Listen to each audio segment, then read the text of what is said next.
Hi. Good morning. Welcome, everyone. Thanks for being here. So, since it's already 8 o'clock, we are going to start with the session. And before we start, there are some few announcements.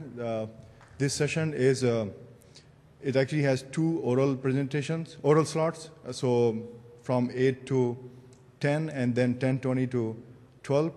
And in the second slot, there will be an discussion time for 15 minutes or so between 10:50 to 11:05. So if you have any questions that you cannot ask in this session, you can always feel free to ask it later. And the poster session is tomorrow morning at 8 a.m. All right, so we're going to start, and our first speaker is Beatriz Quesada.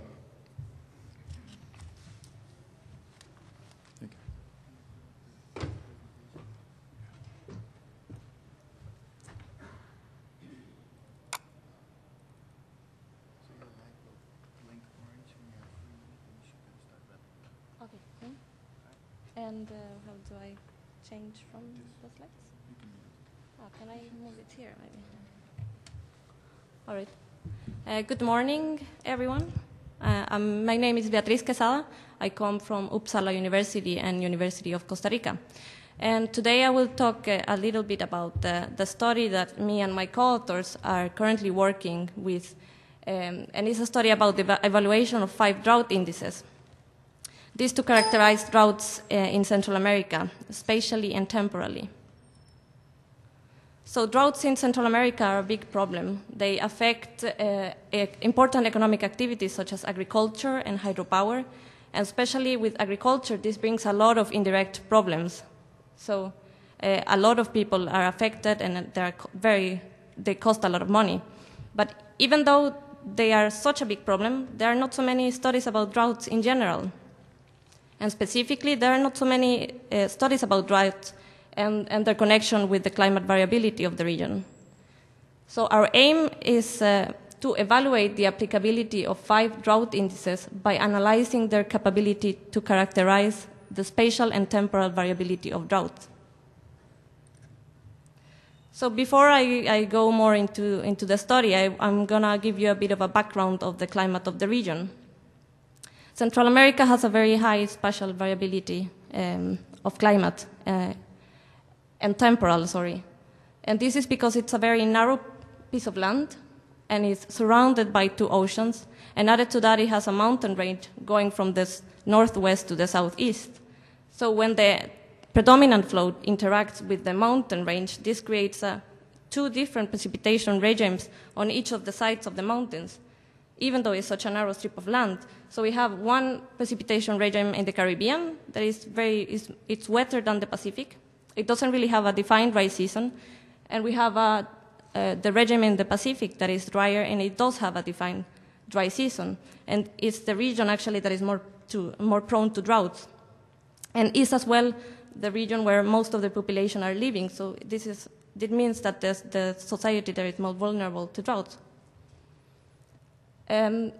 But even so, the climate variability of the region is so heterogeneous. There are no sufficient hydrometeorological data. So the stations are very scarce. At least the station data available to me is very scarce and are mostly located in the Pacific side. So the Caribbean side almost don't have any station data. So this is why a secondary objective of our study is to evaluate 6 different meteorological databases and see which one might work better to do climate variability studies. So there you can see in the screen the 6 meteorological databases with different spatial and temporal resolutions and covering different periods. These are the 5 drought indices that we used: the deciles, percent normal precipitation, effective drought index, standardized precipitation index, and standardized precipitation evapotranspiration index. For each of the indices, we used the 6 databases. To compare the different drought indices, we were based in the categorization of indices values used according to Morit et al. So there are different classes going from extremely wet to extremely dry. There are 3 classes for for drought: moderate dry, severe dry, and extreme dry. So some results.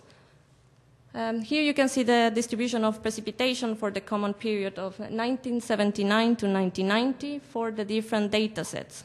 There is one plot per capita of the Central American countries, and we are comparing against station data. So the station data is in the black line. So you can see most of them are doing quite good, but in Panama you see it's all of them are quite different. And this is probably because Panama is such a narrow strip of land, and the signal of the different regimes that I discussed before, of the Pacific and the Caribbean, are being mixed. And also the database that is most different to the station data is CRN 073. Sorry, this was for monthly precipitation data, the cumulative frequency. Okay, some comparison of the drought indices.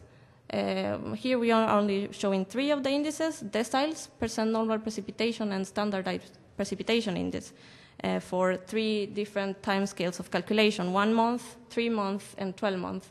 So you can see as you go longer in period of calculation, or scale of calculation, you are filtering out this shorter period and higher frequency drought events, and you end up with this longer drought events and shorter, lower frequency.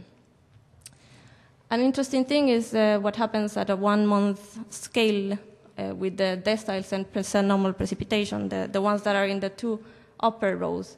They seem to capture a lot of drought events compared to the standardized precipitation index in the 3rd row. But as long as you go into the yearly scale, they seem to correlate much better.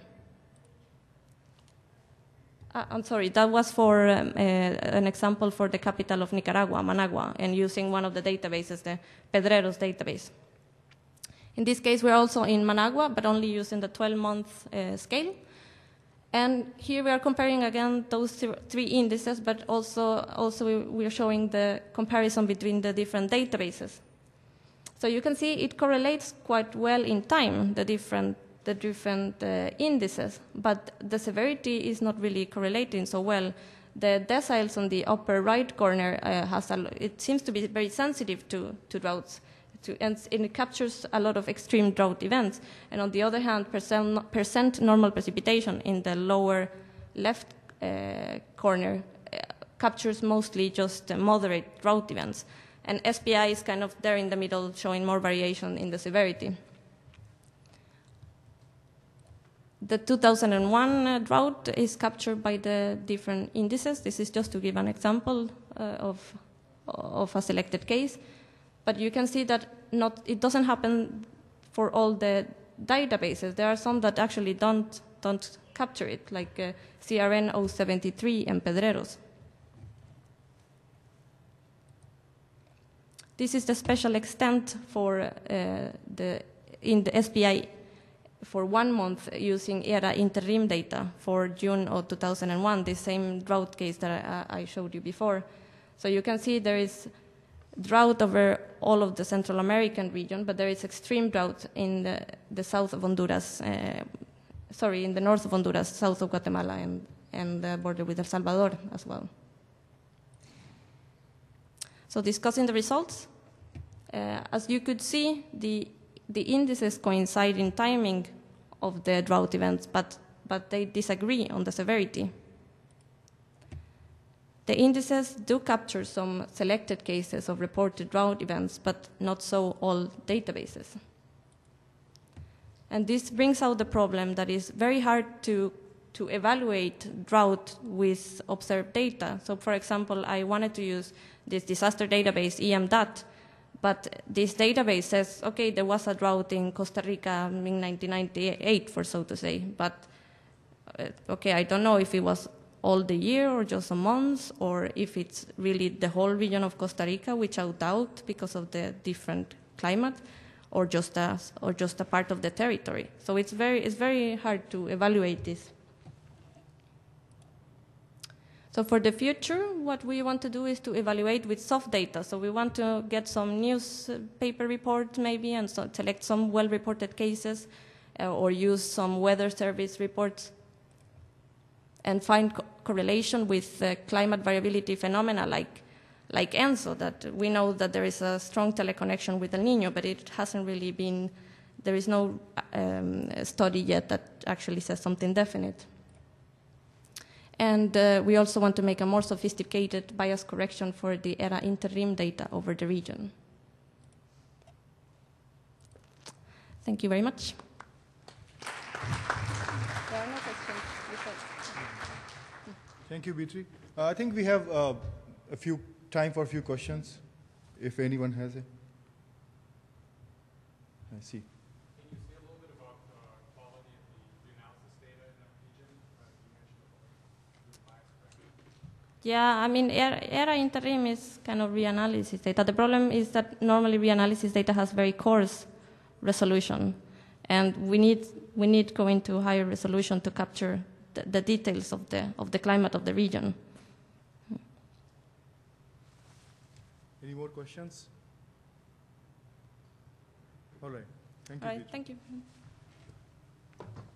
So our next presenter is Dr. Shao Shin Mu, and this is an invited talk.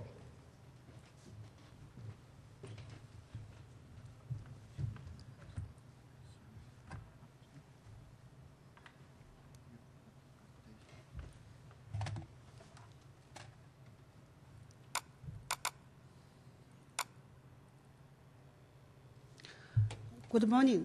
It's my pleasure today to present our recently developed global terrestrial drought severity index based on remote sensing data.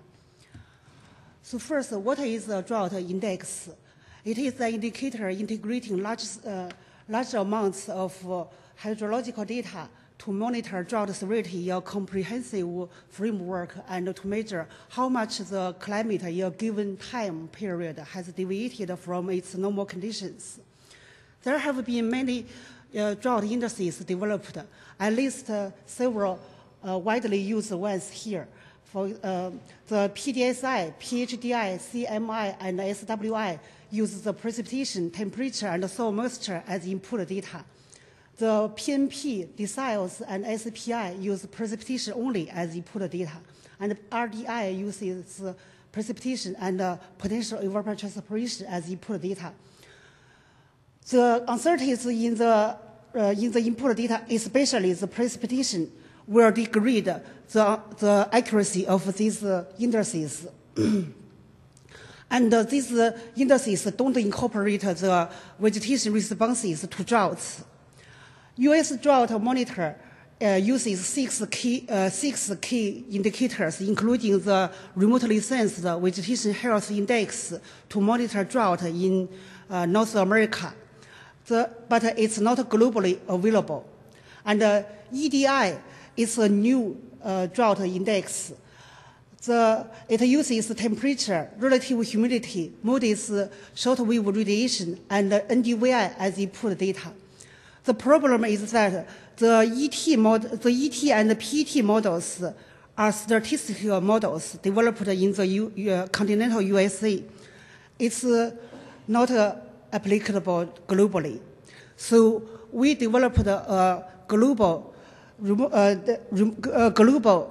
drought severity index based on the MODIS ET, PET, and NDVI.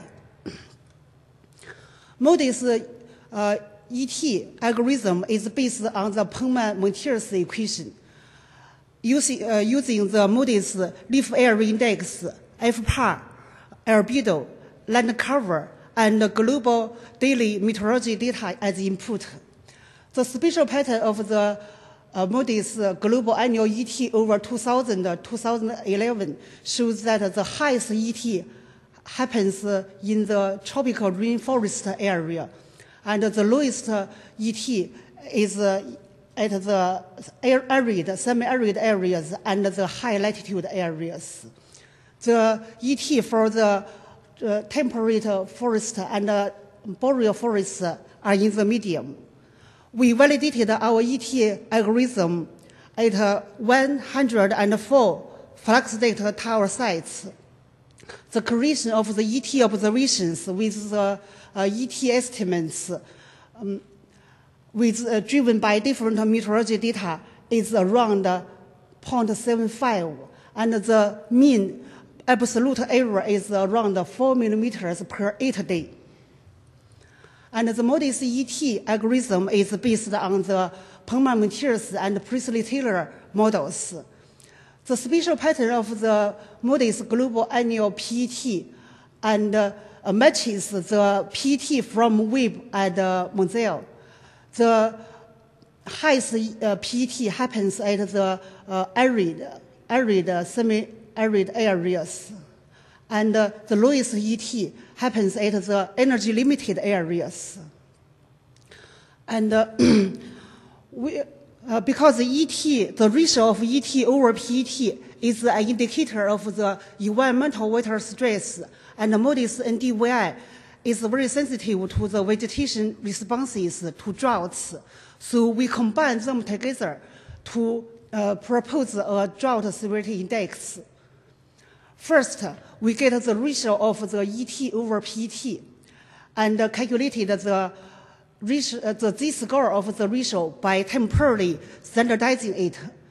Then we get the z-score of the snow-free average NDVI and get the sum of these two z-scores as new variable z. Finally, we get the drought severity index, DSI, by temporarily standardizing the variable z. The negative DSI values mean drier than normal conditions. Positive DSI values mean wetter than normal conditions. This slide shows the MODIS global annual DSI over 2000-2011. The DSI captures the reported large-scale droughts globally. For example, the 2000 drought in North America, the 2001 drought in China, the 2002 drought in North America, and the 2002-2003 drought in Australia, the 2003 Europe heat wave, the 2005 droughts in Amazon, Africa, Australia, and the severe drought in the continental USA in 2006, the continuous drought in Australia from 2007 to 2009, and the severe drought in Amazon in 2010, the Russia heat wave in 2010, the drought in southern USA in 2011. And 2010-2011 is the wettest 2-year period in Australia's record. The DSI clearly shows this pattern. We compare the annual DSI with the PDSI, with the PDSI and MODIS net primary production in Amazon, Western Europe, Western Russia. Both the DSI and PDSI capture the mega droughts marked by the gray bars in this graph. When these mega droughts happened, the vegetation net primary production declined sufficiently due to the increased water stress. It is reported that in Amazon, 2010 drought is more severe than the 2005 drought. DSI results agree with this report and found 2010 is the worst drought over from 2000 to 2011.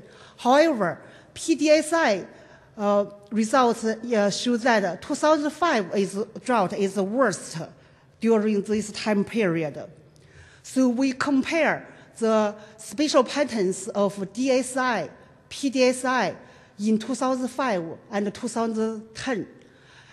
this PDSI shows that in 2005, much areas of Amazon was under, much more areas in Amazon was under drought than in 2010. And in 2010, the relatively dry South Amazon was wetter than normal. This is the opposite to the trim-derived standardized dry season rainfall. So we believe that DSI is a better drought index than PDSI, at least in the Amazon region. In 2012, the continental USA experienced a severe drought. So this, the spatial pattern of the growing season DSI shows that the major drought happens in the middle and south USA. The variability of the growing season DSI and its two components, z-score of NDVI, z-score of ET over PT ratio, agree with each other very well. And they all found that the 2012 drought over the continental USA is not the worst from 2000 to 2012. The spatial monthly DSI maps show the progression of the 2012 drought over continental USA. The drought started in southwest USA and extended to north and peaked in July, August, and September. The green colored area in this map shows the US corn belt, and the 2012 drought strongly impacted the US drought, US corn belt region in mid to late summer. So conclusions. The modest DSI captures global documented regional droughts, including the recent onset and progression of the 2012 drought over the continental USA. We have 12 more years satellite observations from Moody's, and the continuous data from WIRS allow for routine DSI global drought detection and monitoring. And this will better inform the policymakers to plan and mitigate the adverse effects from the droughts. So we have generated the 8-day monthly annual global Moody's ET and drought severity index over 2000 and 2011. They are free to public on our website. Thank you. Thank you very much, Xiaoxian.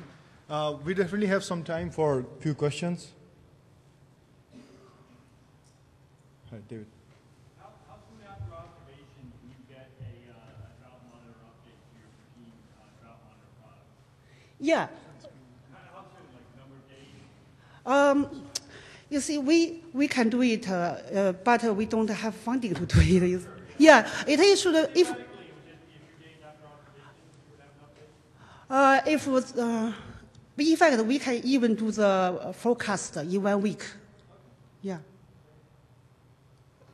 Any more questions? Bart. So what's the advantage of using the DSI over MPP, because it showed a very high correlation? NPP is just the reduction in NPP is the response to the drought. It can't be used as a drought index, but it reflects. It is a result, not an indicator, I think. So it's just the British response to drought. So I won't use it as a drought index. Any more questions? Yeah, sure. Go ahead. So DSI actually have two parts. One is the NVDI, right? Yeah. The other one is the evaporative ratio for the temperature and evaporation, right? Y- 2012, which one is the most were effect to the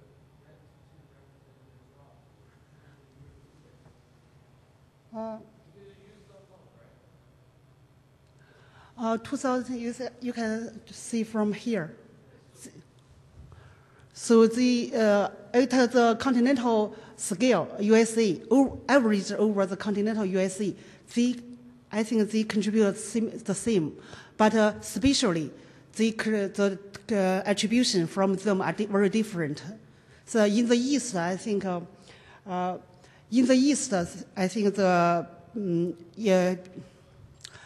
NDVI contributes more than the ET over PT ratio in 2012. Any more questions? Right. Thank you very much. Thank you.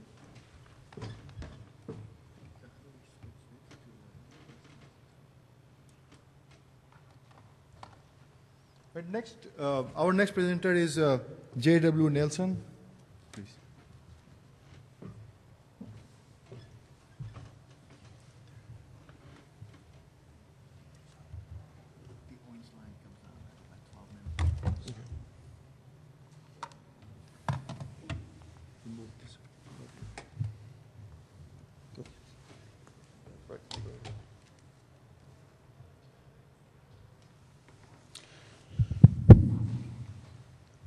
All right, you've seen through the first two talks that there are a lot of different drought indices out there, and of course that's a consequence of there being no ideal drought index, which in turn is a consequence of there being no single definition of drought.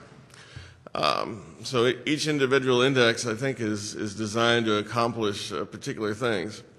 What we wanted to accomplish was measure drought conditions at the highest spatial resolution possible. This is an example of the drought in Texas in 2008, and what it's depicting is severe drought, extreme drought in the southwestern United States, moderate to severe drought extending northward through Texas, and gives a general overview of conditions.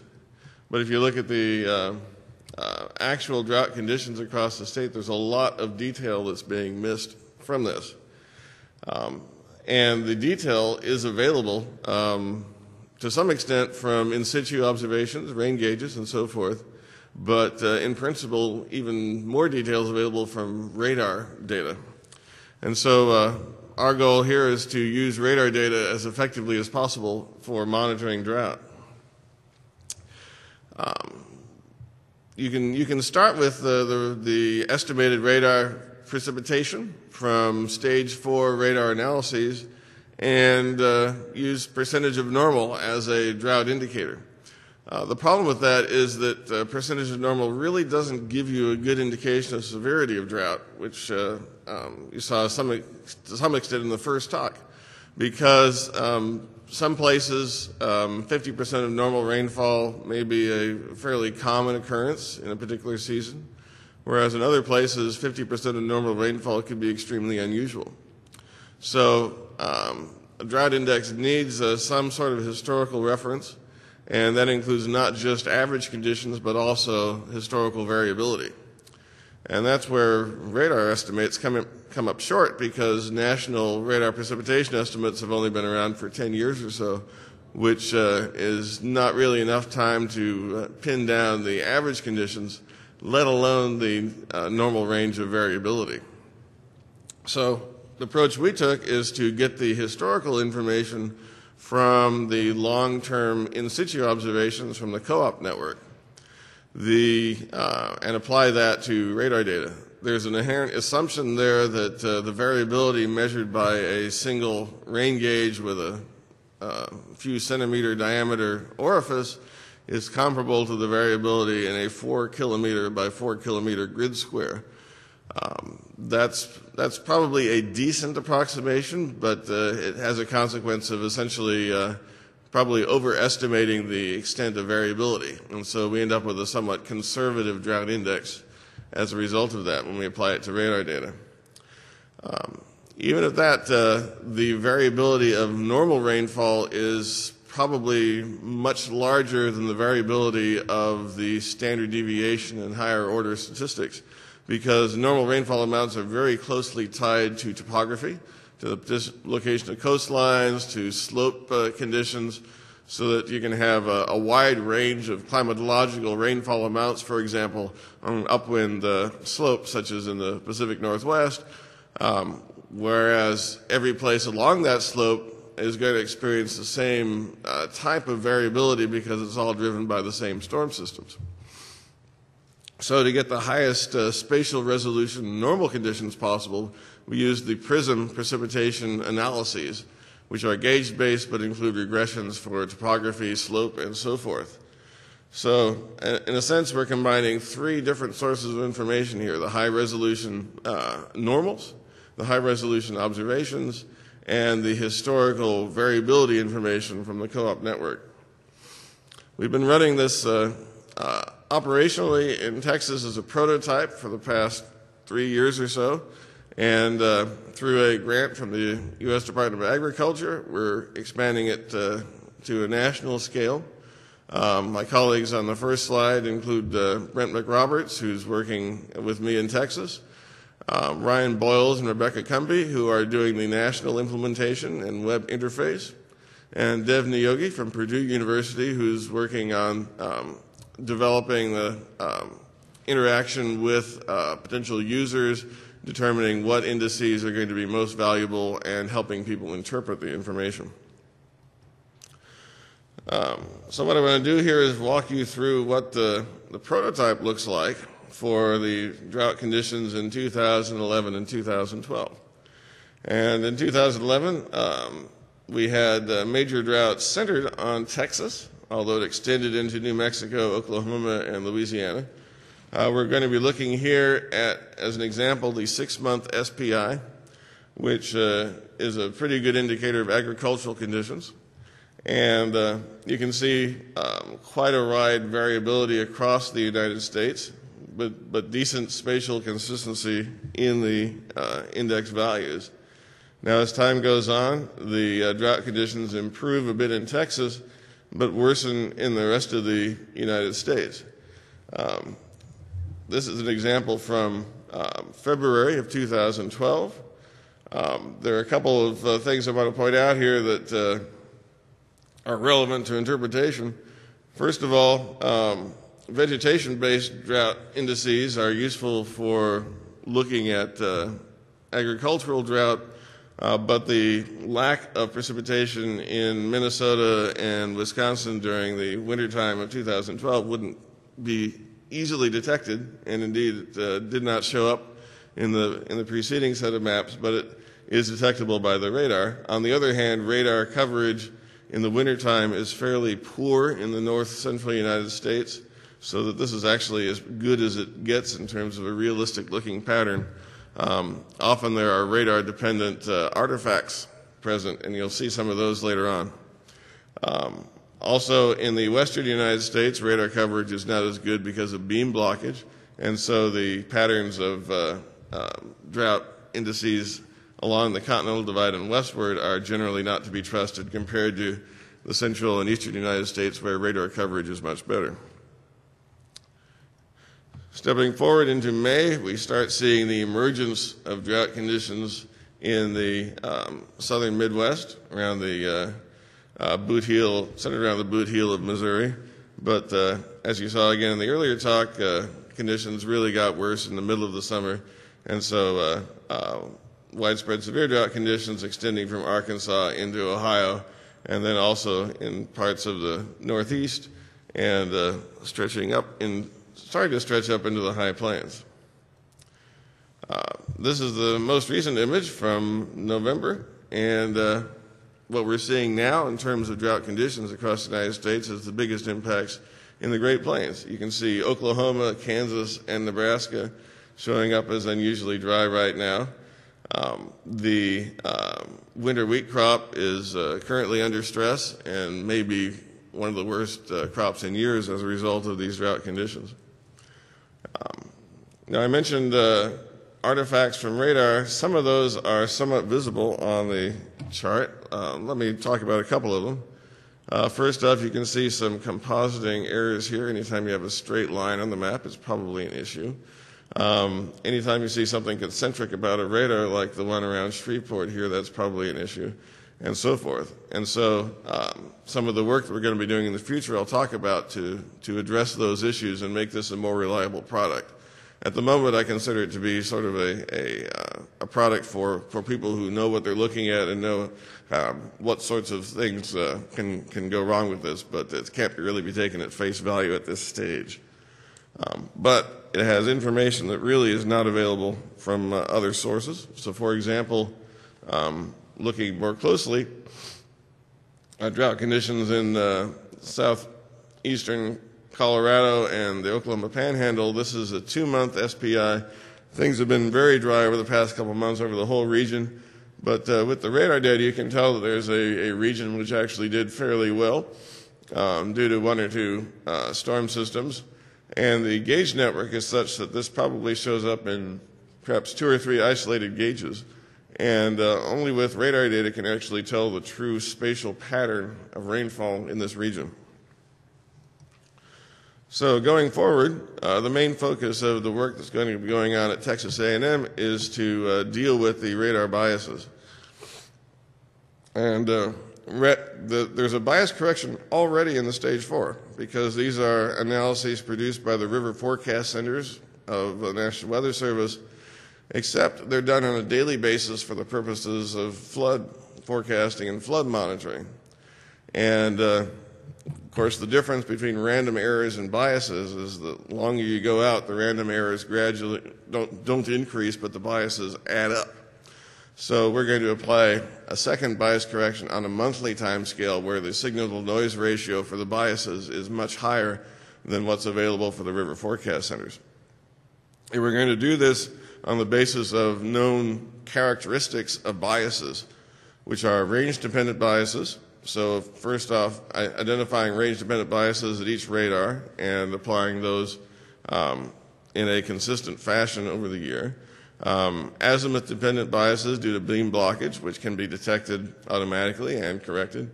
And then for random errors, we'll apply finally a spatial analysis to remove the difference, or as much of the difference as possible, between the gauges and the radar.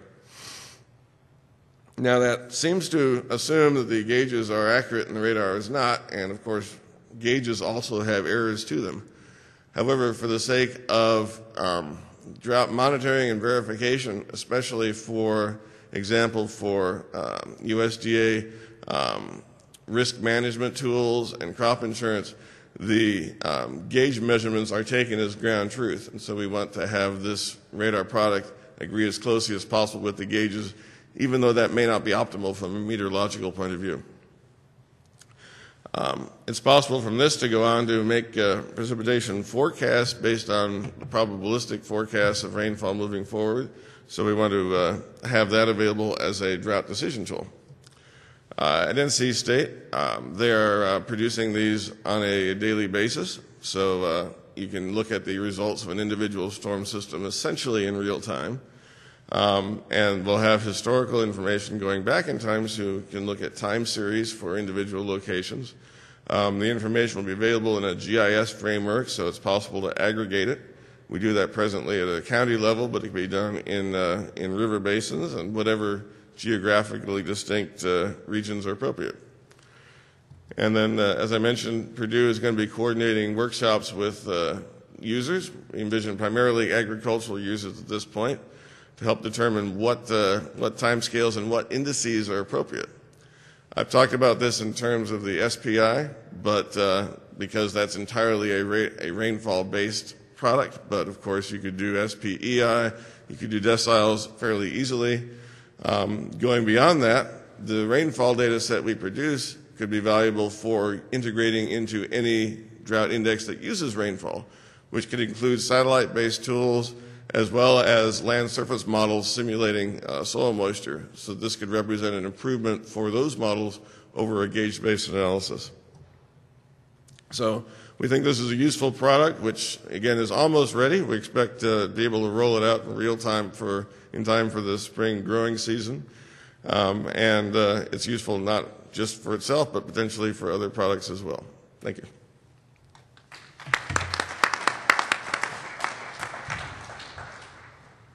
Thank you. So we have time for a few questions.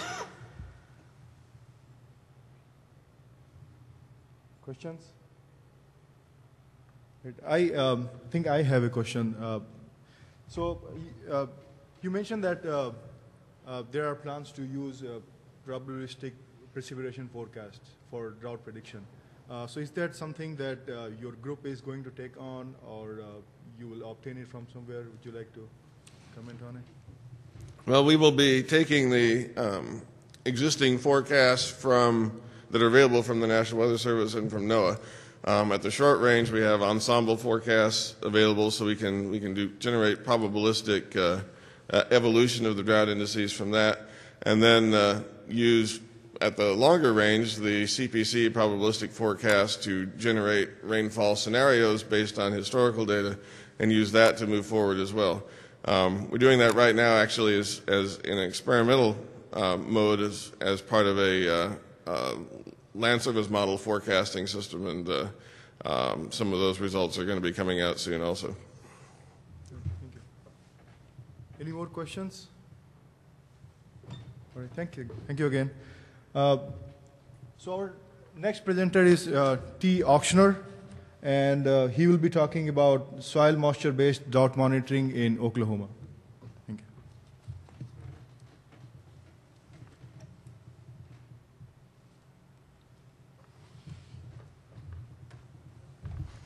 Good morning. It's a pleasure to be here to talk with you on this rainy day about drought and our drought monitoring efforts in Oklahoma.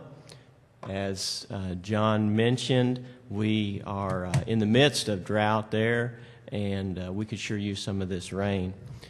I want to acknowledge and thank my co-authors. I really appreciate their work on this. It's a team effort, and appreciate our funding sources. Drought can be classified in different ways, as you are well aware. We can have meteorological drought, which is primarily driven by precipitation deficits. The second level, I'll differ a little bit. I'll call it agroecological drought. I think that's a broader, more inclusive term. And it is driven primarily by soil moisture deficits. And then we have, of course, hydrological drought, which is driven by surface and groundwater deficits.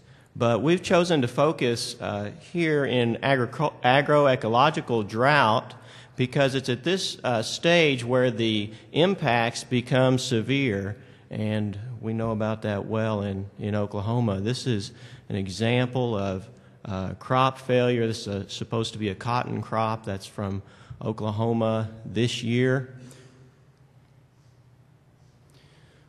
Our livestock are impacted actually usually more severely than the crops. Sometimes people overlook that fact, but the crop farmer has insurance, the livestock producer does not. And so we have decimation of the grasslands. Nothing is remaining there except some weeds that are not edible for the livestock, malnutrition of livestock, liquidation of cattle herds. It doesn't stop with agriculture. Because of the soil moisture deficits, we're more prone to growing season wildfires, and those wildfires have devastated rural communities in Oklahoma and suburban areas. And this is a result of a wildfire in Luther, Oklahoma this year. It's not only fire, it's also dust. So this is a photo. So John's map was excellent. It showed how the drought intensified in Oklahoma in the fall of this year. And this is October 18th. And this is a dust storm on Interstate 35. If you may know, that interstate runs from Minnesota all the way down through Texas. But in northern Oklahoma, as some hot winds came down off of the Great Plains from the north, and it intersected with our areas of exceptionally low soil moisture at the surface, created this dust storm, which led to a massive pileup on the interstate and some serious injuries. So this is a real issue for us, and it's something that we really hope that we can try to help with in some ways with our research. The second reason why we focus on agroecological drought is because it often foreshadows hydrological drought. And that's something that we'll be digging into further in our future research. But back to this key point that agroecological drought is defined by soil moisture deficits. Therefore, to understand it, we need soil moisture measurements. That used to be a problem. However, automated monitoring networks for soil moisture began to emerge in the late 1990s, beginning with the Oklahoma Mesonet, and then also at the national scale about the same time with the NRCS, that's a Natural Resources Conservation Service. They started a soil climate analysis network. Now there's a large and growing system of soil moisture monitoring networks both in the U.S. and around the world. This map shows about 700 stations.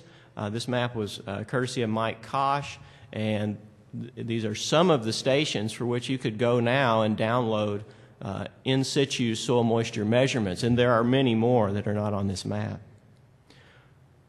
Starting to increase around the world, it's a little bit hard to see here, but there are emerging networks, especially in Europe, but also Australia, a little bit in Africa and South America, but these are rapidly expanding.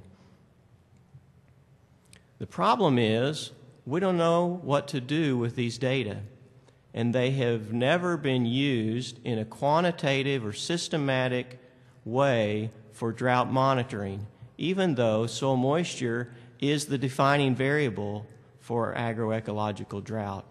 I think that's a problem we need to address. Number two, second problem we want to address in this work is that soil moisture alone is not a good indicator. We need to know how much water is available for plants. So we're focusing on plant available water, which is that water that's stored in the soil profile and potentially available for plant uptake. I recognize there are many disciplines represented here in the room, so just a quick background in soils terminology. We may have soil moisture varying from maybe 17 to 22% on some hypothetical day at some hypothetical soil, from 0 to 80 centimeters in soil depth. That's the actual soil moisture that changes from day to day. But below that, there's a threshold which is site and depth specific, depending on the soil properties, that's called the wilting point or the permanent wilting point. And plants cannot deplete soil moisture below this level. So the amount of water that's available for plants is just the area between the two curves. For instance, in this hypothetical example, it would be 82 millimeters of water that are available for the plants. So our objective has been to develop the world's first operational plant available water monitoring system so that we can address some of these needs related to drought. To do that, we're building on the foundation of the Oklahoma Mesonet, which is a statewide environmental monitoring network. It has about 120 stations across the state, and more than 100 of these stations have soil moisture sensors.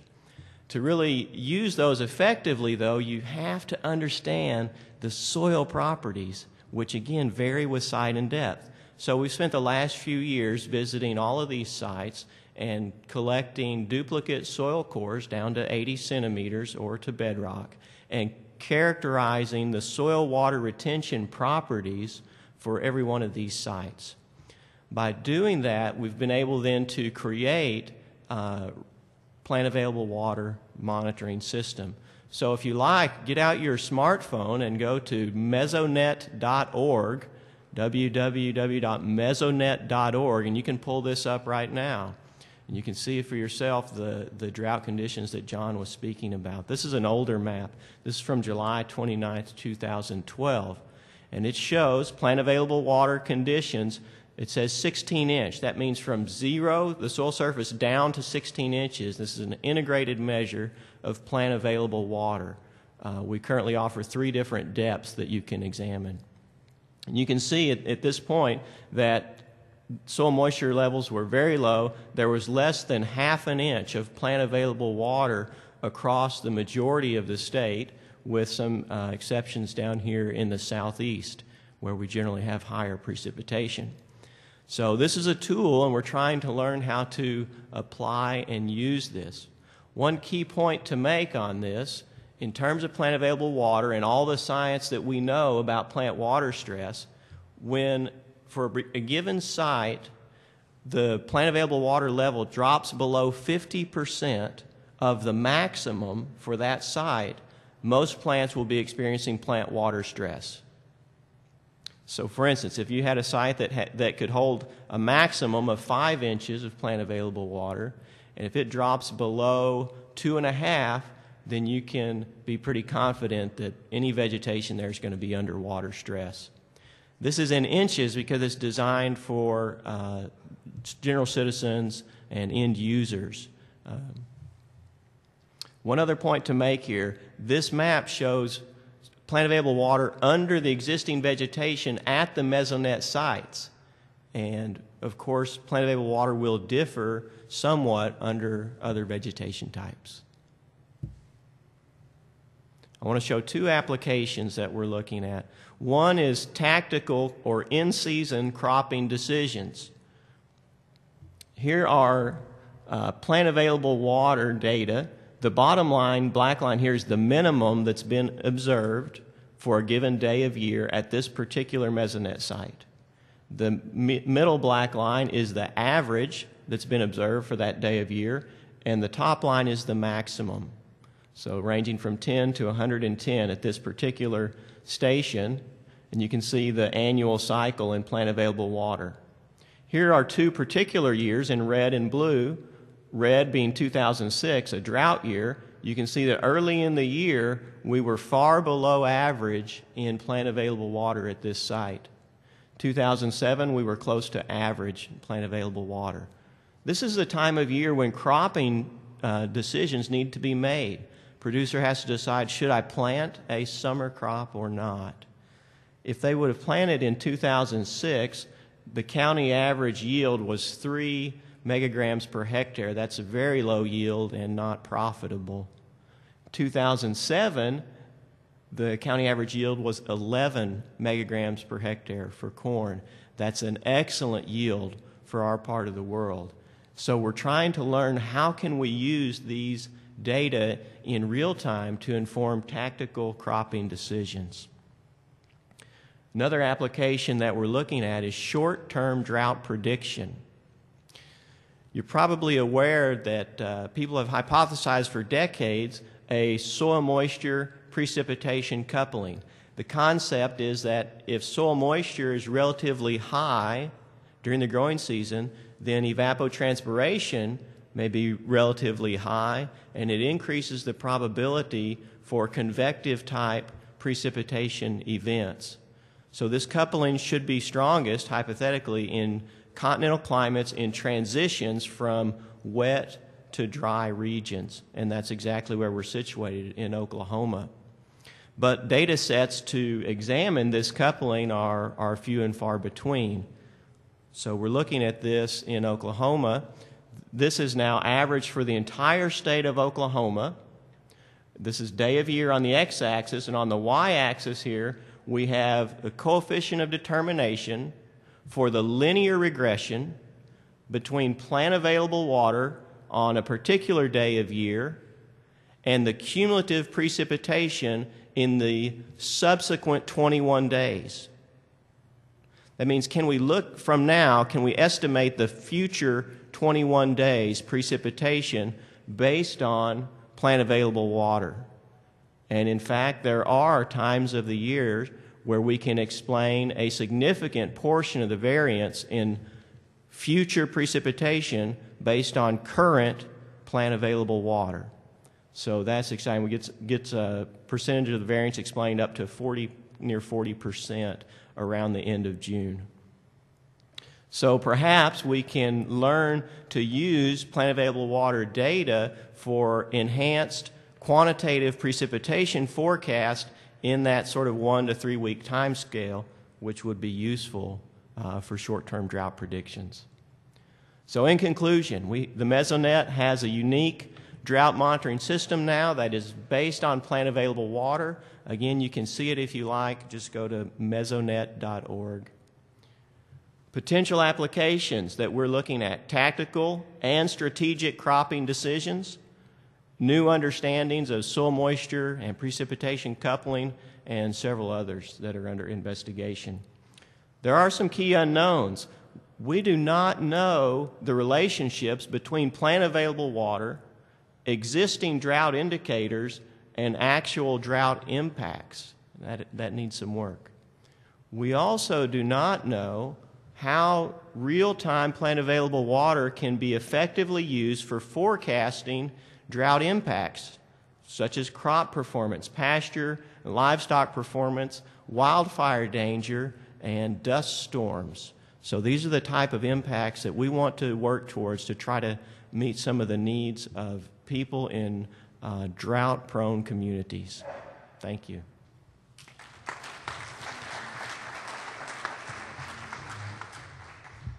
Thank you very much. So we have time for a few questions. Raise your hand if you can. All right, go ahead.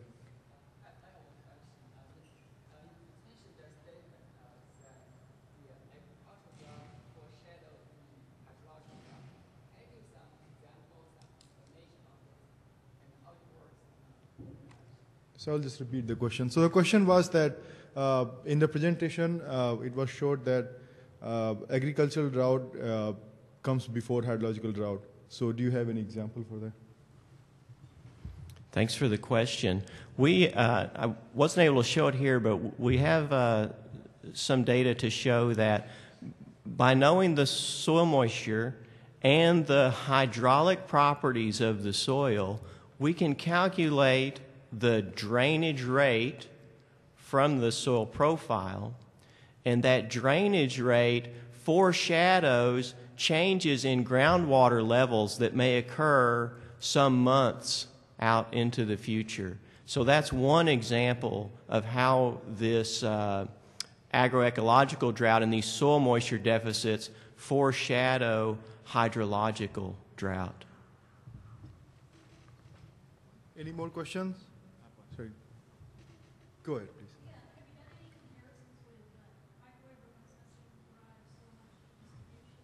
So the question was, have you done any comparison with microwave-derived soil moisture?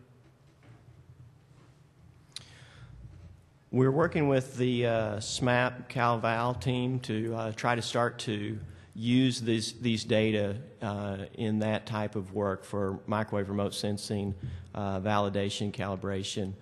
So far, I haven't done that. Others have used some of the Oklahoma Mesonet, but now that we have a much better characterization of the soil physical properties, it's really going to open up a lot of opportunities for us to make those kind of comparisons. So it's definitely something we're interested in.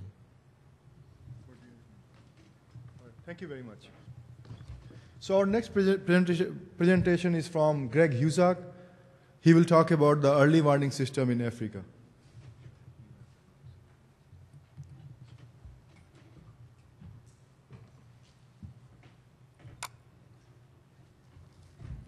It's about as bright up here as it looks.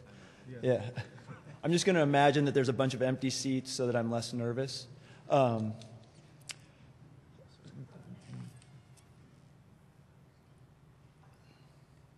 So this talk is going to be an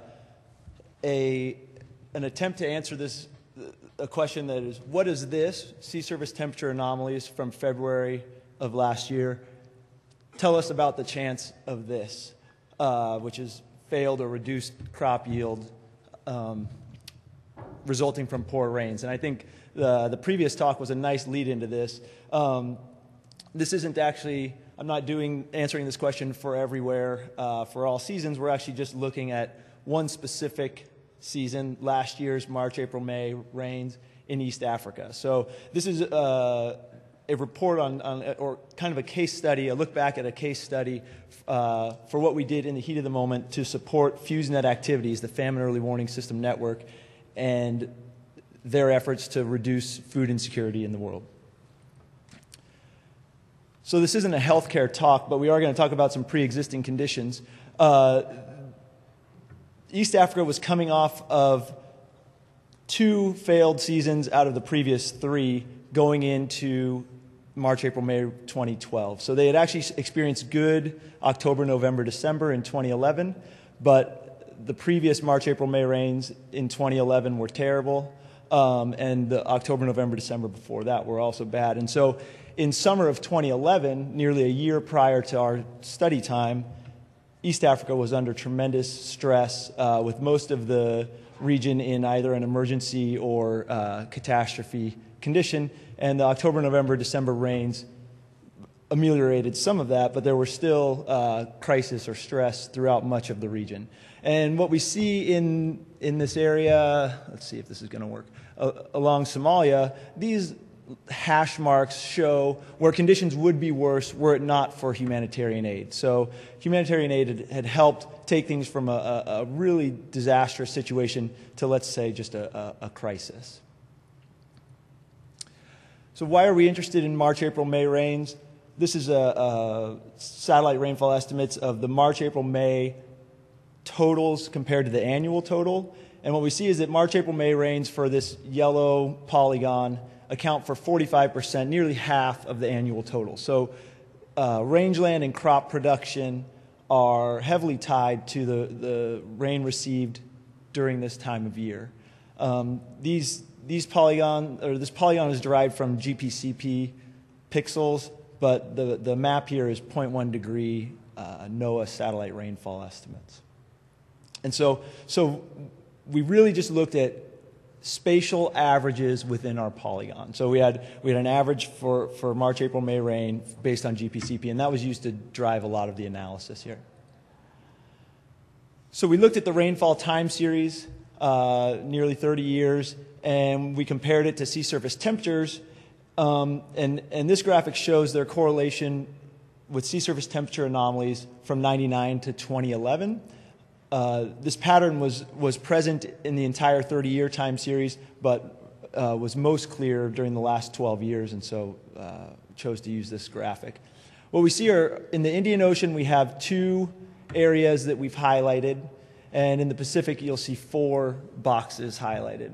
And what our study did was take the difference, depending on the correlation, we took the anomalies within each of those boxes and then subtracted the negatively correlated anomalies from the positively correlated anomalies to arrive at an index value for both the Indian Ocean and the Pacific Ocean. But as we look at just at the sea surface temperatures coming into the season, this is what we looked like in March 2012. And so where the colors agree in those boxed areas, it's indicating that we're expecting reduced rainfall in the greater Horn of Africa. So again, we're looking, this analysis was done leading into March, April, May rains last year, and we were saying, what does the sea surface temperatures, what do those temperatures tell us about the expectations for rainfall? And we had a 30-year GPCP record to do that analysis. And so we derived those index values for the Indian Ocean and Pacific Ocean, and we can see that this bigger black triangle is where we were in some index space in March of last year, or actually in February of last year. And so as sort of a qualitative analysis, we looked at the other values in that quadrant of the graph. So, and there were 8 other areas that had negative index values in both our indices, and we found that 5 of the 8 values were dry, less than half a standard deviation below normal rains. And so that gave us an indication, well, there should be some sort of, in a qualitative way, some expectation of dry conditions. But there were also 2 wet years and 1 normal year. So we couldn't say with high confidence it's certainly going to be dry, but as an expectation, we anticipated below average rainfall conditions. And when you put that on top of the sort of pre-existing, the vulnerability of the state at that going into this season, that indicated that there might be some severe consequences from below average rains. I may have just gone backwards. There we are. So the previous plot was derived from the monthly values that come from GPCP, but we wanted to do analysis at a decadal or 10-day period level. And so for that, we were constrained to the NOAA satellite RFE product, which does fairly well in the region, although some hiccups in some of the topographically rich areas. But so in this index space, we looked at the last 11 years and found how similar or dissimilar from just a Pythagorean distance in this index space was each year to our current year. And those distances were used in a weighting scheme to bootstrap simulated seasons for the coming year. So because we were limited to an 11-year record, we didn't have a lot of understanding of the range of consequences or the specific probabilities associated with certain events. And so what we did was we used these weights to generate synthetic seasons where we stitched together decades from the previous years to generate a single scenario. And the likelihood of any year's decade being chosen was related to the weights assigned from that index space. So years like 2011, 2008, 2000 were more likely to be chosen in this scheme than some of the years that were farther away in this space, 2003, 2005, 2010. Now, there was still a chance that we would pull a decade from 2010, but it was less likely than some of the other years. And so doing this, we could generate 5,000 simulated seasonal totals and have a better understanding of the likelihood of catastrophically low conditions or sufficient conditions, and sort of based on the vulnerability or the vulnerability of the situation going into the season, we could alert the FuseNet about what we expected conditions to be. So this is sort of a simple looking plot, but it's got a lot going on. On the left, we have percent of normal rains, and that y-axis pertains to this shaded region, which is our inner quartile zone. And so the first set of numbers is going into a normal year in an unweighted scenario where every previous year had the equal likelihood of happening. We would anticipate a 50% chance of rainfall being between 80 and 120% of normal for that polygon defined earlier. Now, at the end of February, going into the March, April, May rains, our estimate of the inner quartile zone was 75 to 105% of normal. So that bootstrapping synthetic seasons told us that there's a small chance of there's a small reduction in the lower quartile, the lower quartile, but a larger reduction in the upper quartile. So there's a far less chance of great rains, but maybe not an exceptionally high chance or an exceptionally greater chance of poor rains. And that was indicated from this red line, which is associated with the right y-axis, which is the chance of rainfall being less than 60% of normal, which we would call sort of a crisis state or failed production state. And so in a normal year, there's a 6% chance of rainfall being less than 60% of normal. And at the end of February, so going into our March, April, May rains, we had a slight increase in that 7% chance. Now, March in the region was almost failed. There were many places where rains never began. And so when we stitched the observed March rains together with our scenarios for the remaining April-May period, we saw that there was a 50% chance of rains being between 60 and 85% of normal, and a 30% chance of failed rains. And so this is the sort of information that FuseNet is looking for and really helps them start to mobilize humanitarian aid. And so when we look at the this is a map similar to the one that was shown before, which I should have said was from March, so going into the season. Now, when we look at the August 2012 version, so this is post-growing period in that region, we see that there isn't a lot of emergency or catastrophe conditions, but that humanitarian aid is largely responsible for avoiding those catastrophes. And so now in southern Ethiopia and Somalia, it's littered with locations where humanitarian aid is in part responsible for preventing catastrophic conditions. And I think it would probably be fair to say that at this point that April and May rains exceeded our expectations a little bit, which still resulted in below average seasonal conditions, but was maybe at the top end of that interquartile zone. And so it wasn't quite as catastrophic as it could have been, or as maybe we would have anticipated following the March rains. And that's all I have. Thank you very much. Thank you. Do we have any questions for Greg? I see one hand here.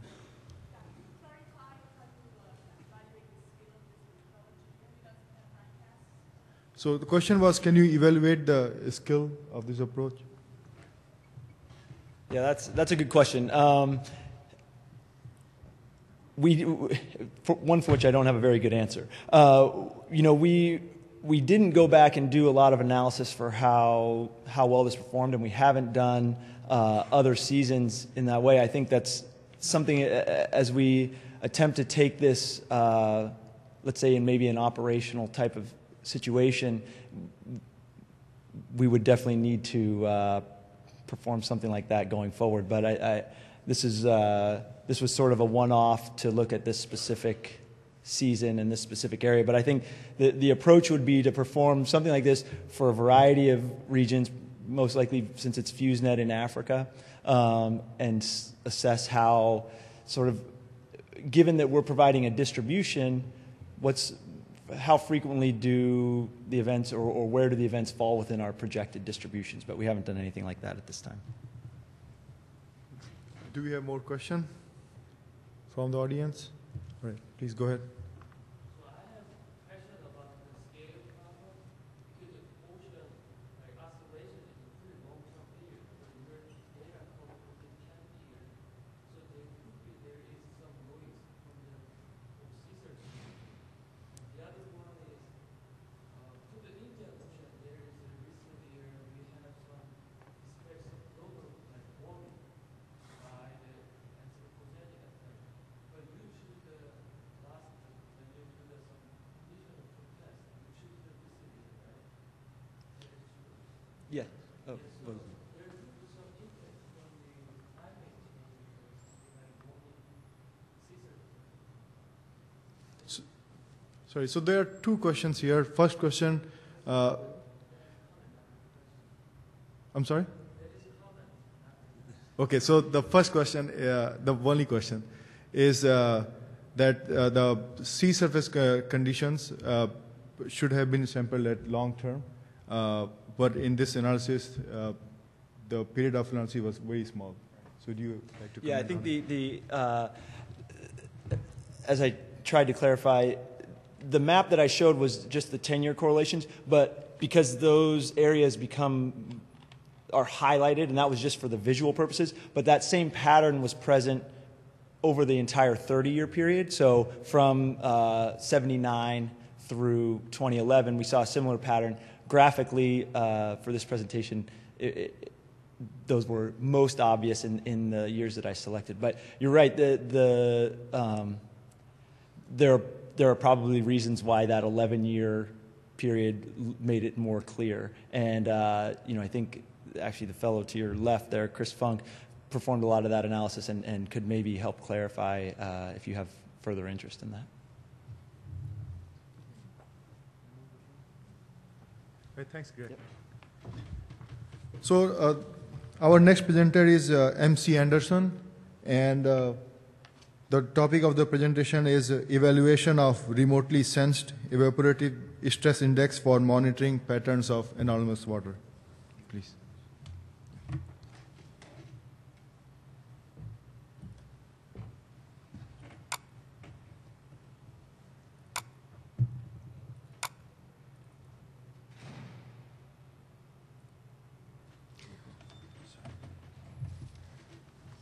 Great. Okay, my name is Martha Anderson. I work at the USDA Ag Research Service in Beltsville, Maryland.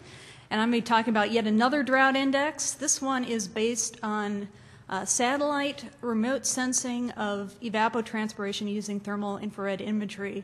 And collaborators on this work include Chris Haynes, Jiwoo Zhan at NLDAS, and also Jason Otkin at University of Wisconsin-Madison. And in light of last year's flash drought situation that occurred over the central United States, I'm going to focus this talk on the early warning potential of this evaporative stress index. So as we know, last year, drought rapidly enveloped much of the central United States very quickly.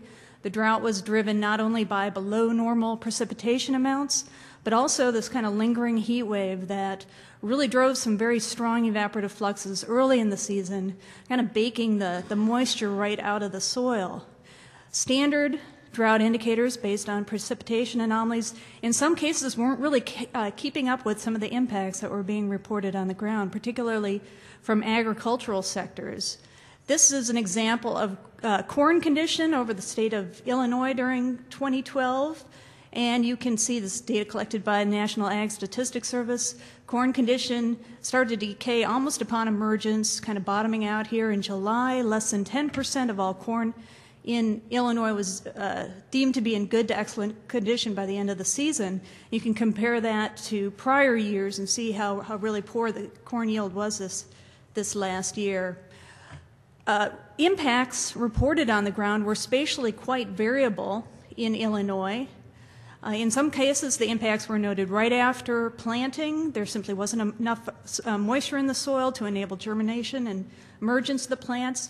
The growers in this kind of situation are faced with the decision of whether they want to replant their fields or not. In some cases, when the plants actually did emerge, they might have been hit by the stress a little later on. Their growth might have been stunted.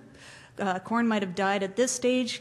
Growers in this situation have to adjust their marketing strategies. They have to work with their crop insurance providers to kind of accommodate these expected losses in yield.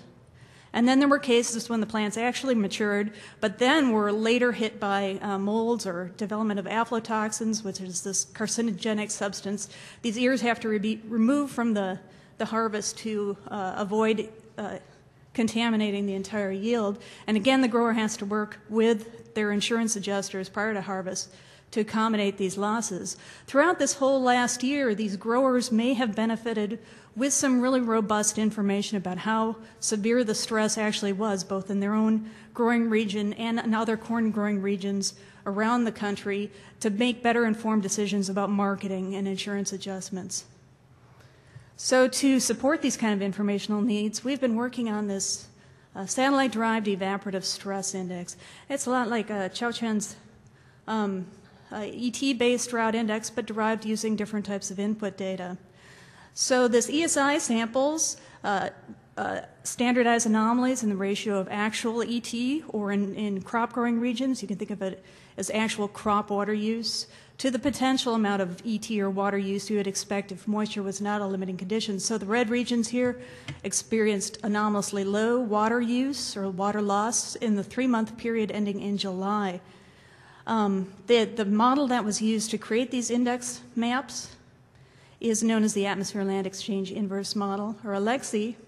And these types of ET energy balance algorithms consider all the major driving factors of flash drought situations. It considers higher than normal air temperatures. It considers wind speed. If you have a long period of higher than normal wind conditions, you have a lot of turbulent exchange of water vapor off the land surface. It considers insolation. If you have a long period of clear, cloudless skies, you've got a lot of sunshine to drive the evaporative fluxes. And because ET kind of incorporates all these drivers of flash drought, we think that it's probably a pretty good indicator, index for capturing these kind of rapid onset drought events. Now, the primary diagnostic input to this model of evapotranspiration is the land surface temperature that we can get from these thermal satellites. If we know how much net radiation is available at the land surface, we can estimate how much evaporation must be occurring to keep the soil and the plants at the temperatures we observe using energy balance considerations. And one of the benefits of this way of modeling ET is the range and spatial scales that we can make these water use maps at. From kind of coarse spatial scales using thermal data from the geostationary satellites down to very fine scale maps of water use and water crop stress using fine resolution thermal imagery from polar orbiting systems on platforms like Landsat.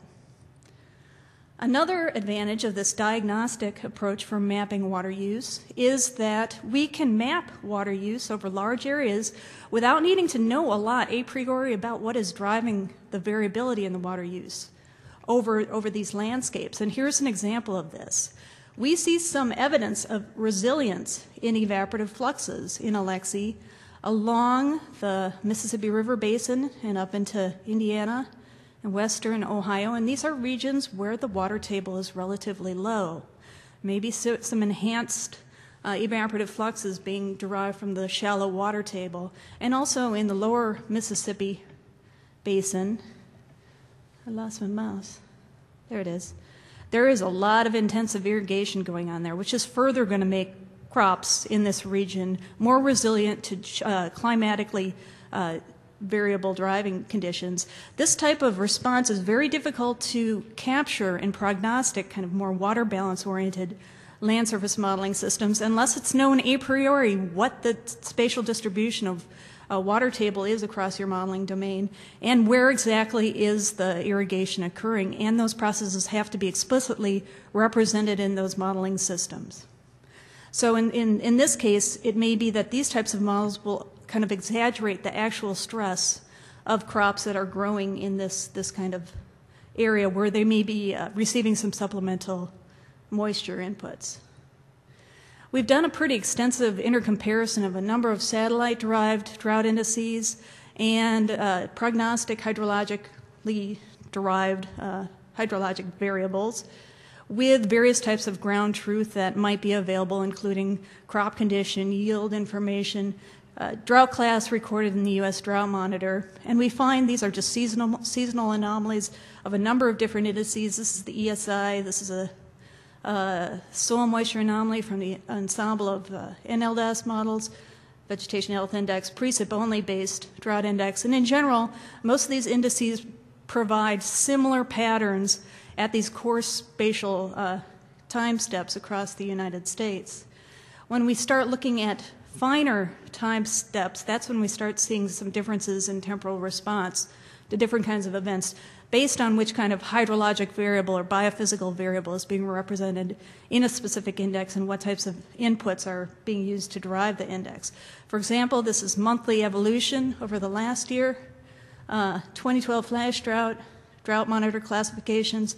This is the evaporative stress index. This is another satellite-derived drought index, the VEG-DRY index, based primarily on anomalies in NDVI, so sampling anomalies in green vegetation amount. And then these are change indices. These are changes in drought monitor classes and changes in this ESI. And you can see we're seeing the kind of the core of the drought-affected area being delineated pretty clearly in this change product back in May. And if you remember, that's when growers in Illinois were starting to see some impacts on their crops even at that point.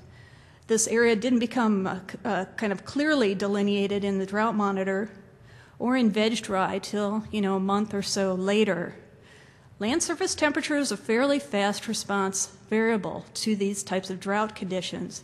We're going to see impacts of depleted soil moisture in the elevated soil temperatures and stress in the vegetation in terms of elevated crop temperatures well before those crops actually start to die off, as is reflected in the VEG-DRY index. And in fact, there's a project going on right now to incorporate the ESI as another data layer into the evaluation of VEG-DRY to hopefully give it a kind of a faster response in these types of situations.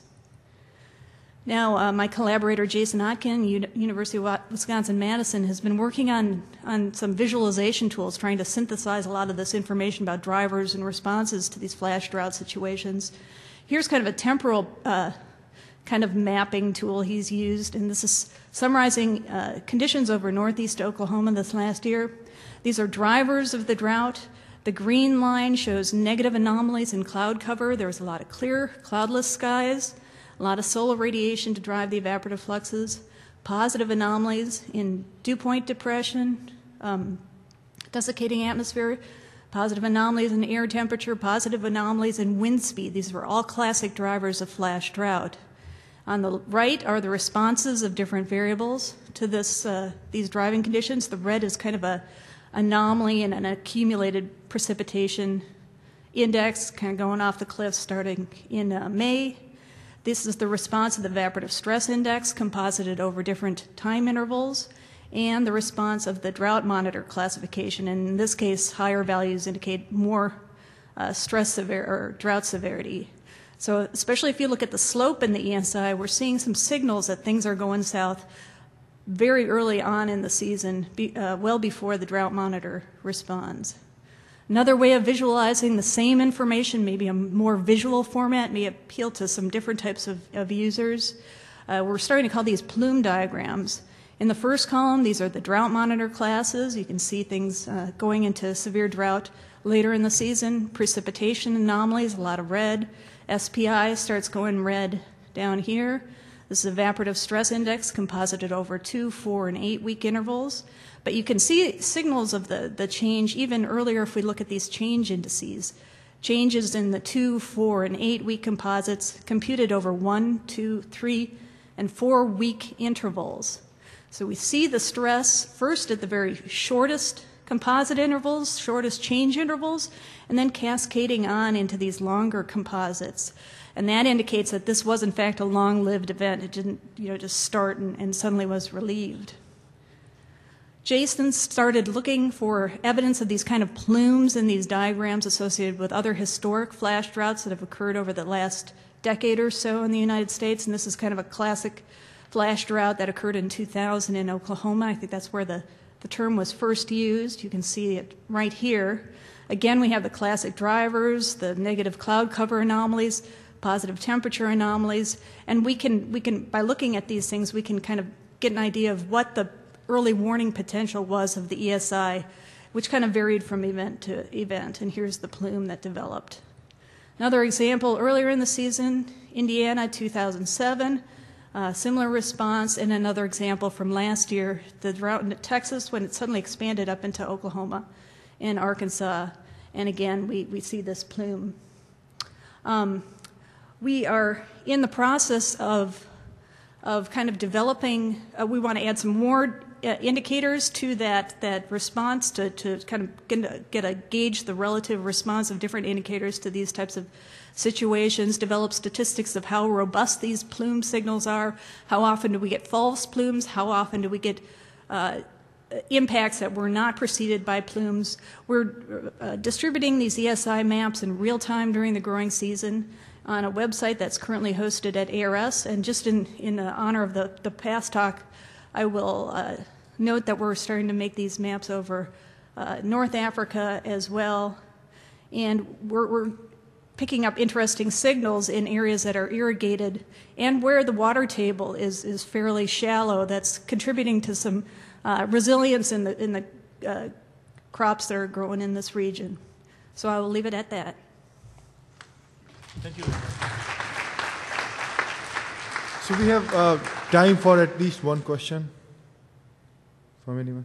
Right, please go ahead.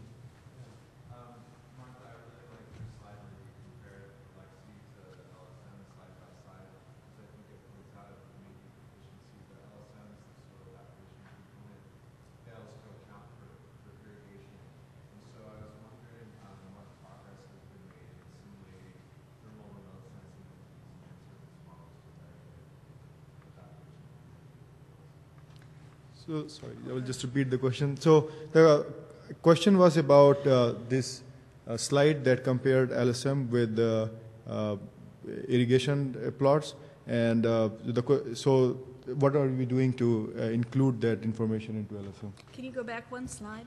Just back it up once. So, I mean, that's exactly right. Oh, no, go back. Oh, well, it doesn't matter. So we're doing a few things. We are working on trying to assimilate a soil moisture kind of proxy signal Oh, it's okay. Into a land surface model, into the soil moisture variables in the land surface model. And we do find that that gives us improvement in modeling response, especially over areas of dense vegetation, where we're actually getting some signal about root zone moisture from the temperatures of the canopy and reductions in transpiration. So for irrigation, it's difficult to just assimilate and take care of irrigation problems because that's such a big error in the kind of the pseudo precipitation in that region. I've been working with Ben Zychek at Johns Hopkins University, and they've developed an irrigation submodule that kind of is based on water needs of the crops based on the observed LAI evolution. And what we can do is use the remote sensing, the diagnostic water use, to kind of check those simple irrigation models and see if they're realistic or not. And we're finding that in general the basic patterns in some of these regions are realistic, but there's some details about soil evaporation, maybe between cropping cycles, that may not be adequately captured in these simple irrigation models. So in that case, it's more of a check on models. But then you have to know where is irrigation going on everywhere in your modeling domain. That can be kind of difficult. Thank you, Martha. So now moving on to, thank you again. Next presenter is David Moko, and topic of his presentation is changes to drought metrics within the NLDAS from the assimilation of soil moisture and snow. David. Okay. Good morning, everyone. My name is David Moko. I'm at NASA Goddard Space Flight Center in Maryland. I'd like to thank all the collaborators of this work, both at NASA and at NCEP's Environmental Modeling Center. In particular, I'd like to thank Dr. Sujay Kumar, who did a lot of the, did pretty much all of the simulation runs and the analyses that I'll be presenting here today. I'd also like to thank the NOAA Climate Program Office's MAP program, who has been a great supporter of this work and of the NLDAS project in general. Quick outline, I'll be talking about the NLDAS project and the Phase 2 data sets which we use to drive our land surface models. And then I'll introduce the data assimilation of some remotely sensed observations using the Land Information System software. LIST is developed at NASA Goddard, and we're all project members of LIST on the list of collaborators. So we're going to try to improve the model states and the fluxes by blending the best of both the model and the observations. And we'll be looking at simulation of surface soil moisture and SWE. Then we'll take a look at the comparisons to some independent observations and look at how some of these assimilation results have changed these drought indices and percentiles. So very quickly, the NLDAS 2 land surface forcing is hourly and on an 8th degree resolution, essentially over the CONUS domain with some parts of Canada and Mexico.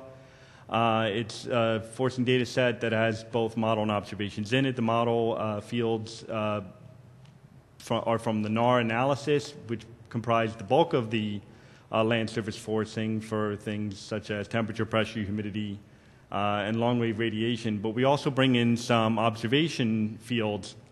So we bias correct the shortwave down using the GOES UMD SRB shortwave product.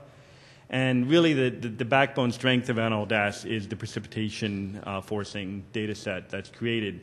It's based on a daily CPC prism-corrected gauge data set, and then we break it up into hourly temporally disaggregating it using primarily stage 2 Doppler radar data, and then depending on availability and location, either CMOR for an hourly HPD data set, or finally the NAR model data itself.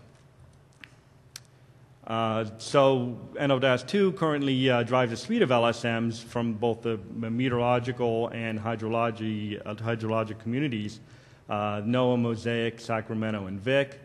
As part of this project, all of these LSMs will be brought under the LIST software framework, so that will allow us to assimilate the soil moisture and snow and other products in the future. The GMAO's catchment LSM is going to replace Mosaic. It's the newest version of the LSM used in the GMAO, which is at NASA Goddard. the Global Modeling and Assimilation Office. And the other LSMs will also be upgraded to their latest model versions. And we can always add additional LSMs in the future depending on interest, and we've had some interest in that as well.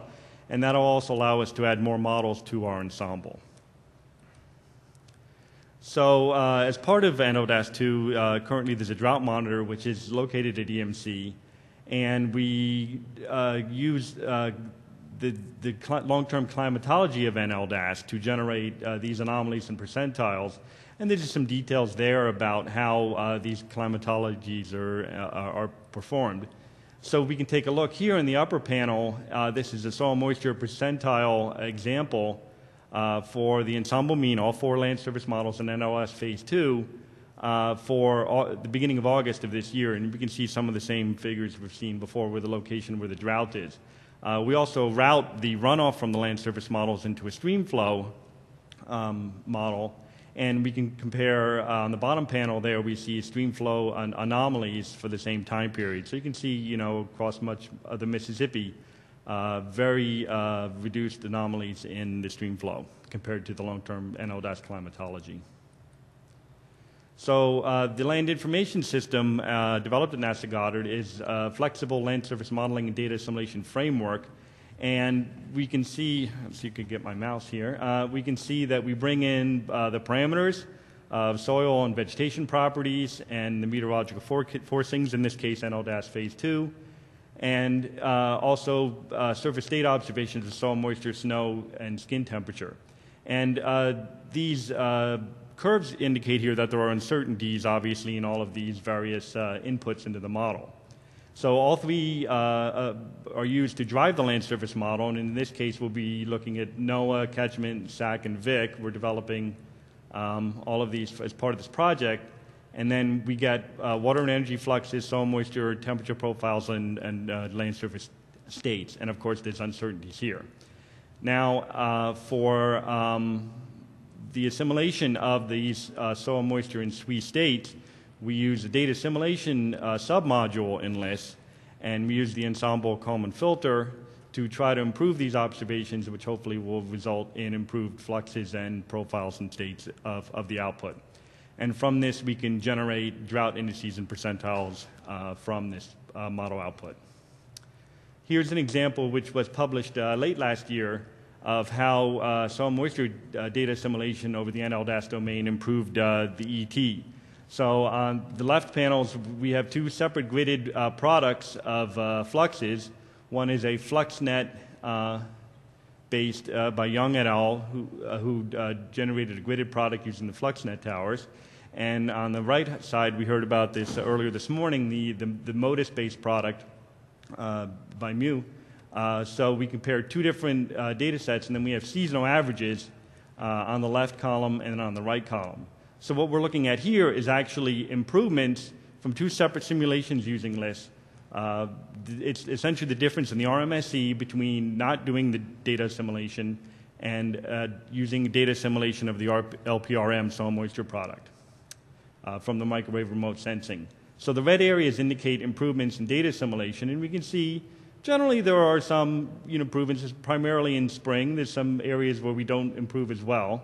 But overall, the statistics show that doing the assimilation of soil moisture does improve our fluxes using both separate comparison data sets of the fluxes. So for this work here, we're looking again at the NLDAS domain, 1/8 degree, for using the latest version of the NOAA model, NOAA 3.3.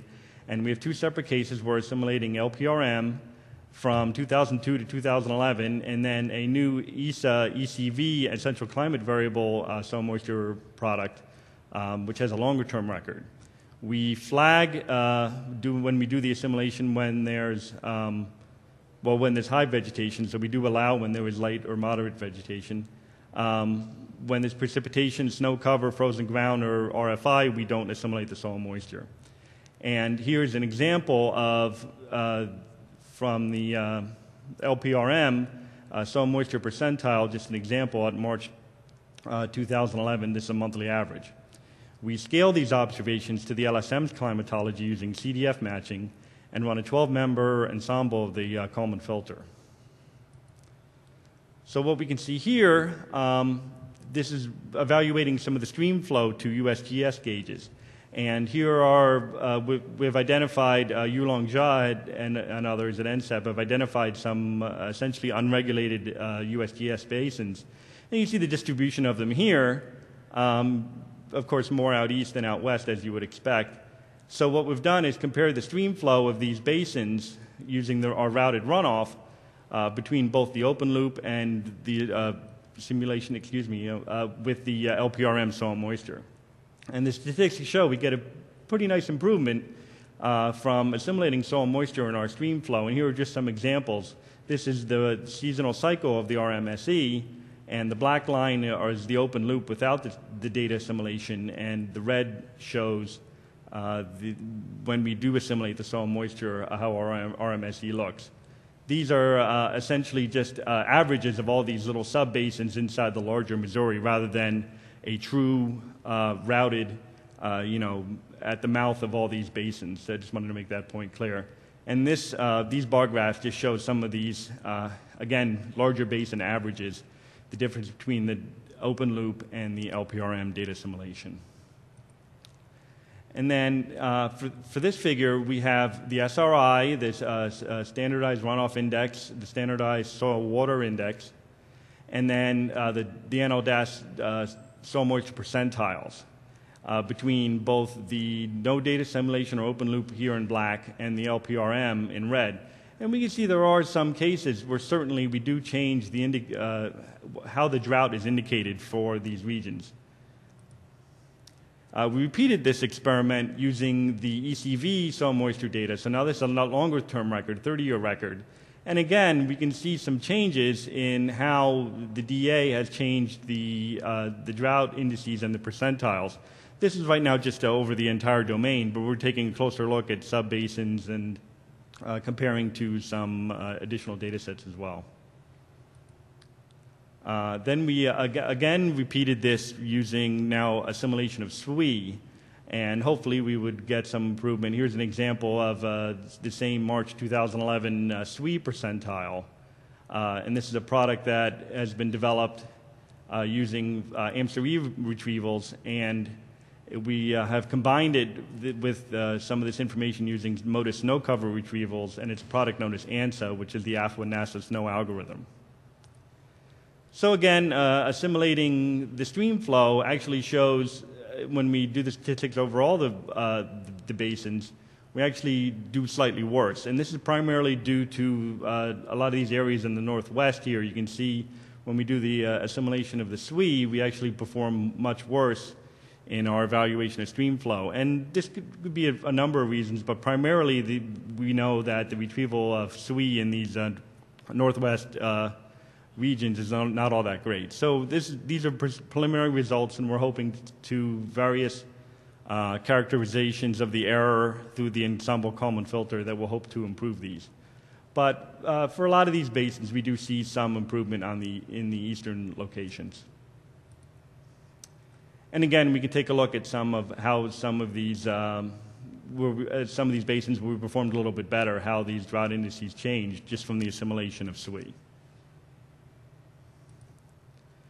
Okay, now, so the next steps along this project are to repeat these experiments using our new and updated LSMs, which I had mentioned, the catchment, the SAC model, and the VIC model, 4.11.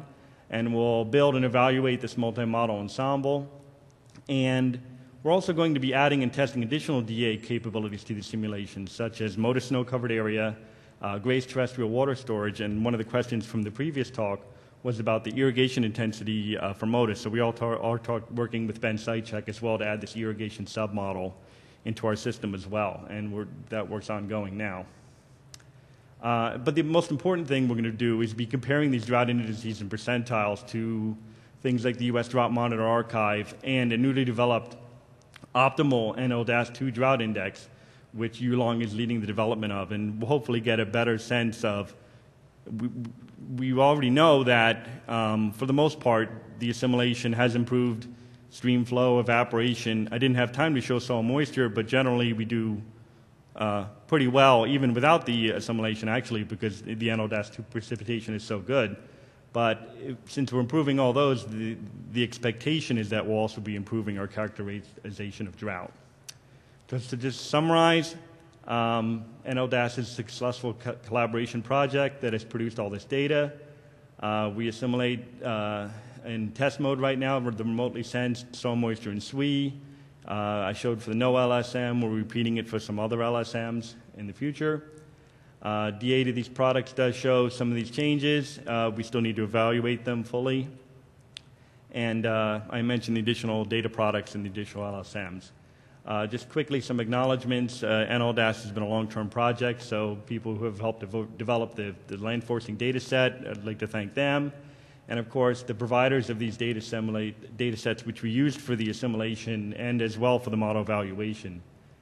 The data set is also served at the NASA Goddard Earth Sciences Data Information Services Center, so I thank my collaborators, them.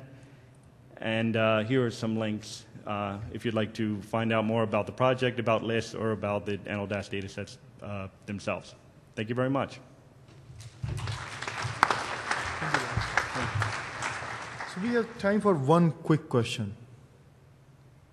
Anyone? All right. Thank you, David. Thank you. So our next presentation, as it's shown here, is actually has been withdrawn from my colleague, but we do have fortunately we do have a replacement for it, and the presenter is Xing Shao, and the topic of his presentation is a multivariate approach for drought monitoring across the continental U.S. Xing Shao.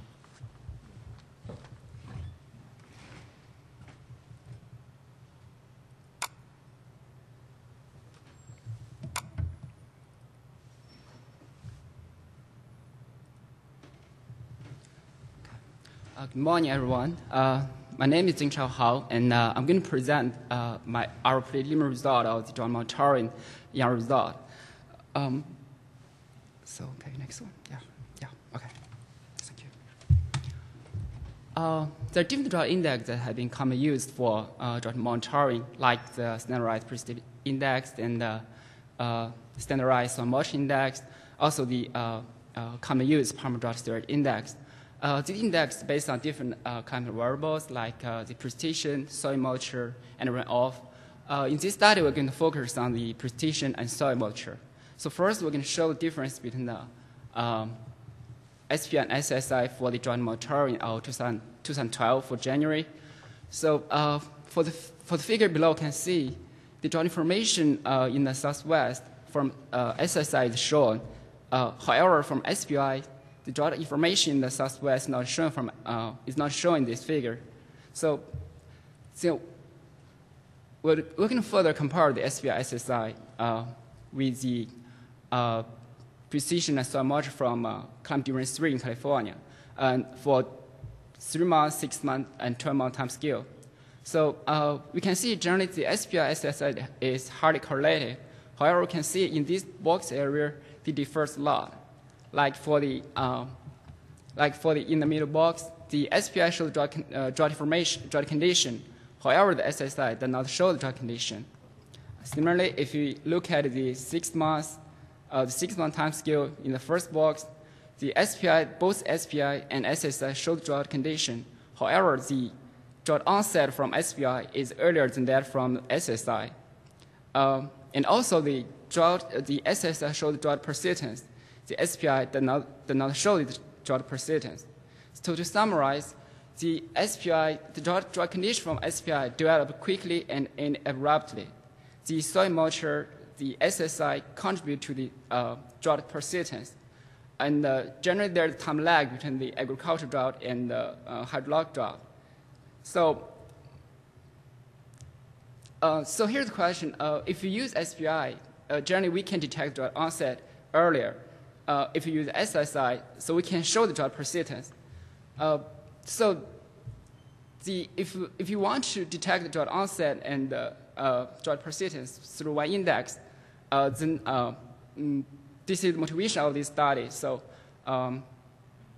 here, this we proposed the multivariate standard drought index, which is based on the drought distribution of precision and soil moisture. Here we can see the MSDI is the natural extension of SPI in 2 dimensions. Then we show the comparison of SPI, SSI, and the MSDI based on the soil moisture and precision in climate 3 in California. So here, if you look at the 1976 to 1977 drought in California, we can see the SPI only showed 2 separate drought events, which proceed for a couple months. The SSI shows 1 single drought event, which persists throughout the whole period during 1976 to 1977. If you look at the MSDI, so we can see the MSDI captured the drought onset similar to SPI, and also the drought persistence similar to SSI. Similarly, if you look at the drought event in 1988, so basically the MSDI also captured the drought onset similar to SPI, and also the drought persistence similar to SSI.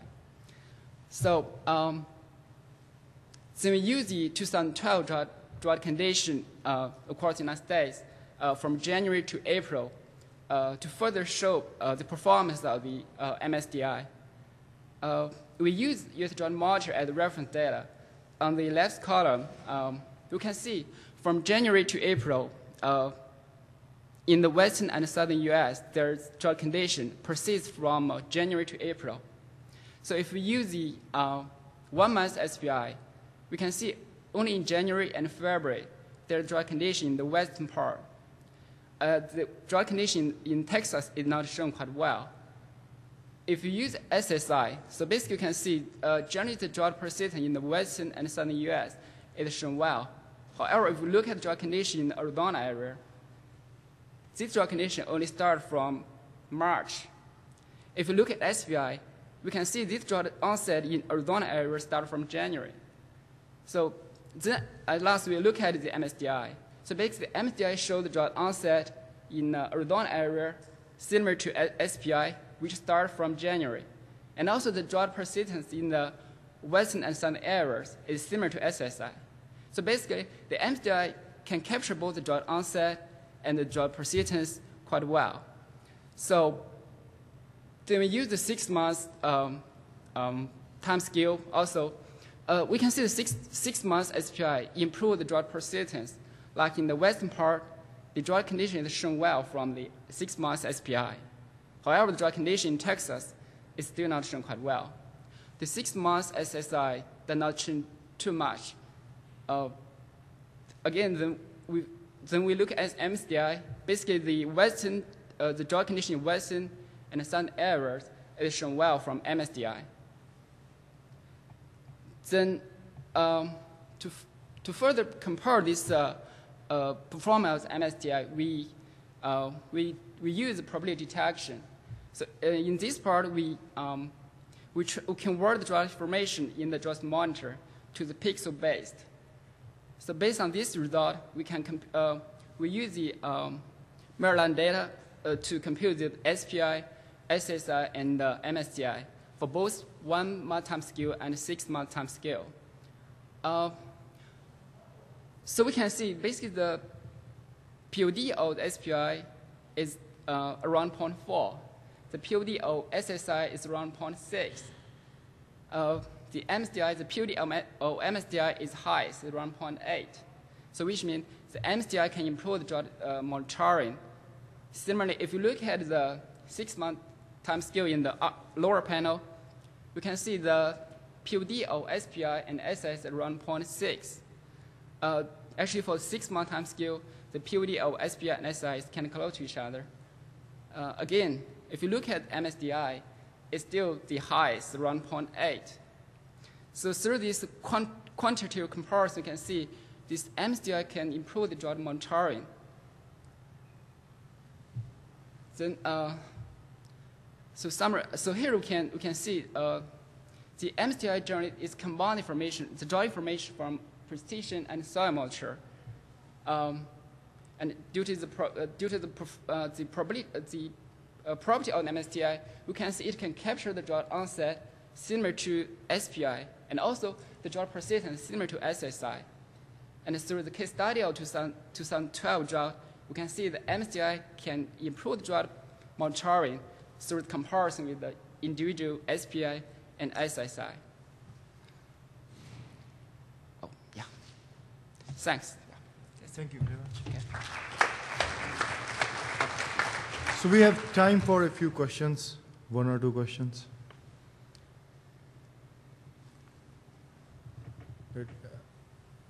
Oh, I'm sorry. Go ahead. It's hard to see you.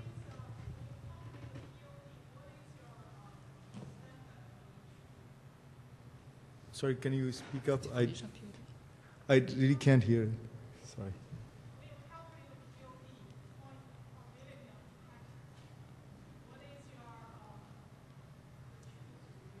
Okay. So when you calculate the POD, what is the truth here? Okay. Here the probability detection defined by all the errors that withdraw information from US drought monitor, the percentage of the errors with drought condition from different drought index. Basically, the kind of percentage of drought information shown from the index divided by the error with drought information from US drought monitor. Thank you. Any further questions? So yeah, go ahead, please. Please speak up.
So the question is about dealing with the lag between meteorological drought indicator and SSI, which is a hydrological drought indicator. Yes. So regarding the agricultural drought and meteorological drought, actually, it's pretty hard to clearly distinguish the two kind of drought events. So I quoted the recent study. Actually, in the United States, there's around 60% the drought is both meteorological drought and agricultural drought. So from my point of view, I think it's hard to distinguish the agricultural drought and meteorological drought. But yeah, thanks for suggestion. I think later on we are going to try to compare the SPI and SSI in different time scale. Hopefully we can get some new result. Yeah, thank you. Thank you very much. So this presentation will conclude the first session, and we will meet up here again at 10:20 for second oral session. And we have another poster session tomorrow morning. And I would like to thank every one of you for being here, and we would like to thank every presenter, and all of them were presented a very timely presentation. So thank you again. We'll see you here in 2 minutes. Thank you.